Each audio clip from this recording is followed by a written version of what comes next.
En tant que chrétiens ou être humain tout court, nous sommes souvent confrontés à des épreuves qui peuvent nous plonger dans des périodes de doute et de désespoir. Aucun chrétien n'est épargné.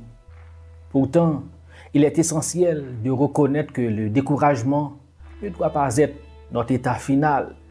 Non, nous ne sommes pas appelés à demeurer dans un état de découragement.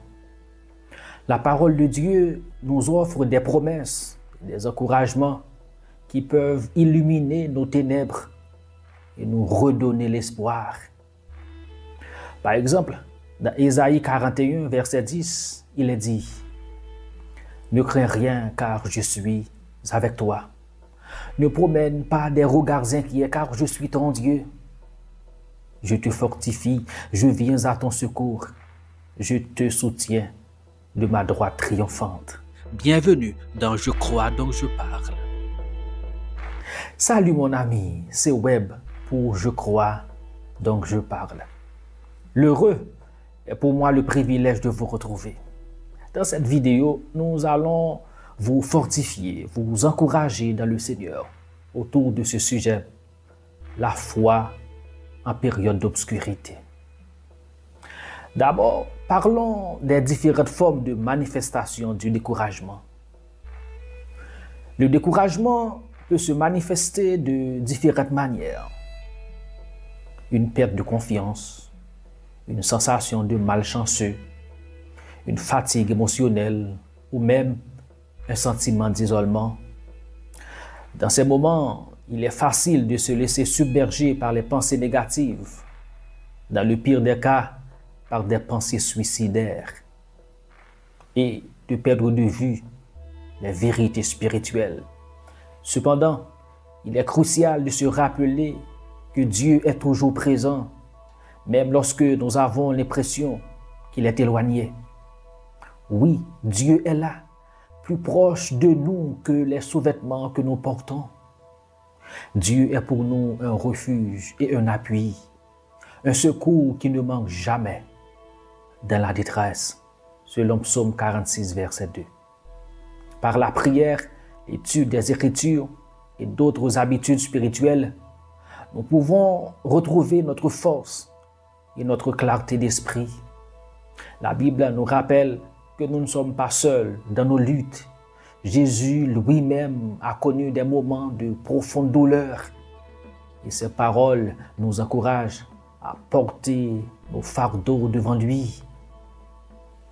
Pensez une seconde à son agonie dans le jardin de Gethsémani, où sa sueur se transformait en des grumeaux de sang déferlant sur son visage pour glisser dans les profondeurs de la terre. En méditant sur des passages comme Philippiens 4, verset 13, qui nous dit que nous pouvons tout par celui qui nous fortifie, nous sommes invités à renouveler notre esprit et à retrouver notre foi. Ces vérités peuvent devenir des ancrages puissants dans nos vies, nous aidant à traverser les tempêtes. Mon ami, il est également important de chercher la communauté et le soutien des autres croyants. Le découragement peut souvent nous isoler, mais la communion fraternelle est un antidote puissant. Partager nos luttes avec des frères et sœurs en Christ peut apporter un soulagement et une perspective nouvelle. Ensemble, nous pouvons prier les uns pour les autres et nous rappeler mutuellement les promesses de Dieu, créant ainsi un environnement propice à la guérison et à la restauration. Vous avez besoin d'aide. Dieu a conçu l'Église comme communauté pour que nous ne souffrions pas dans l'isolement.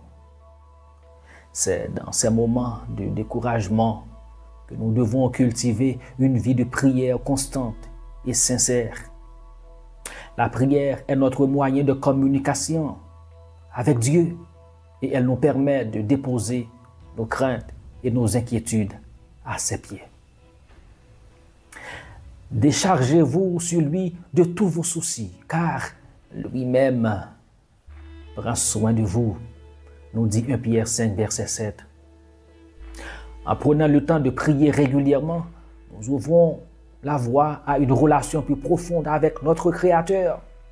Ce faisant, nous découvrons que même dans les moments de découragement, sa lumière peut briller plus intensément, nous guidant vers l'espoir et la paix. Que chaque jour soit une occasion de renouveler notre foi et de marcher dans la lumière de sa grâce. Considérons maintenant l'importance de la foi dans les moments difficiles. Dans les moments difficiles de la vie, la foi devient une lumière précieuse qui éclaire notre chemin obscur. Lorsque nous faisons face à des épreuves, il est facile de se sentir accablé et de perdre espoir. Cela m'arrive souvent. Cependant, la foi nous rappelle que nous ne sommes pas seuls dans nos luttes. Elle nous encourage à nous tourner vers Dieu, à puiser dans sa sagesse et sa force. Car quand on tourne vers lui les regards, on est rayonnant de joie et le visage ne se couvre point de honte. Quand un malheureux crie, l'Éternel entend et il le sauve de toutes ses détresses. Selon Psaume 34, versets 5 et 6. En plaçant notre confiance en lui, nous découvrons que notre situation, aussi désespérée soit-elle, peut être transformée par la puissance divine. La Bible regorge de promesses qui nous rappellent l'importance de la foi dans les moments d'incertitude.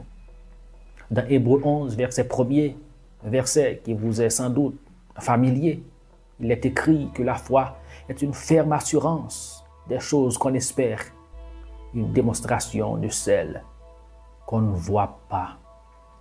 En d'autres termes, la foi est la garantie des choses que l'on espère, la preuve des choses que l'on ne voit pas.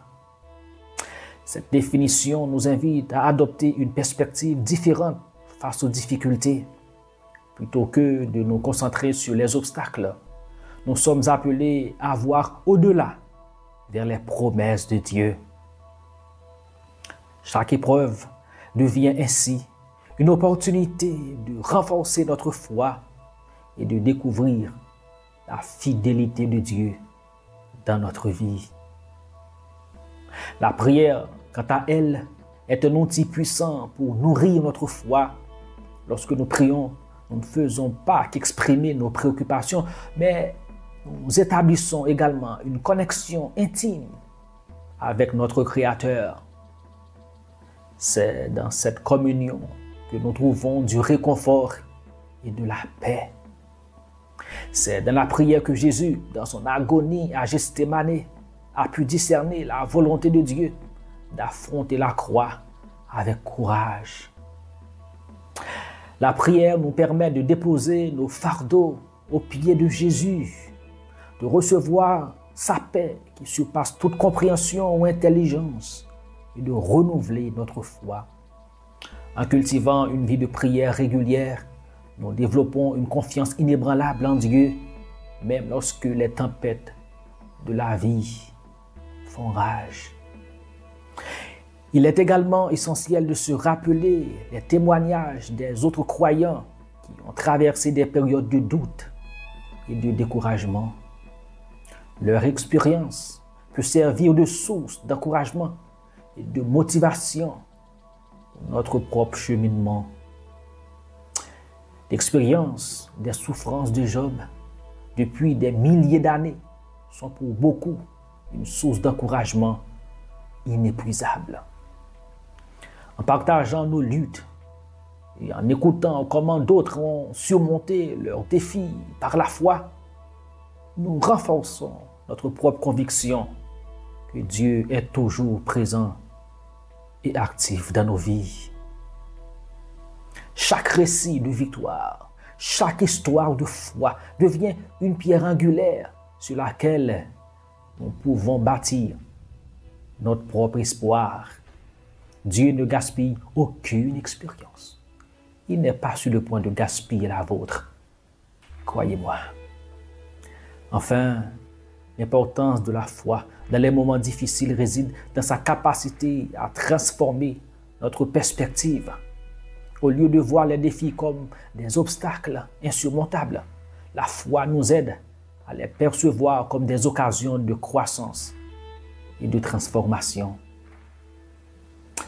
En choisissant de croire que Dieu œuvre en toutes choses pour notre bien, nous pouvons avancer avec courage et détermination, sachant que chaque épreuve nous rapproche un peu plus de notre but ultime, une relation plus profonde avec notre Seigneur.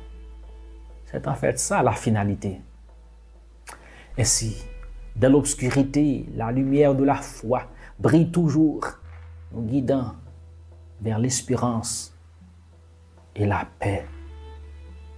Que Dieu vous encourage par ces paroles. À la prochaine. Pour avoir accès à toutes nos ressources, veuillez visiter notre site internet le www.jecroisdoncjeparle.org.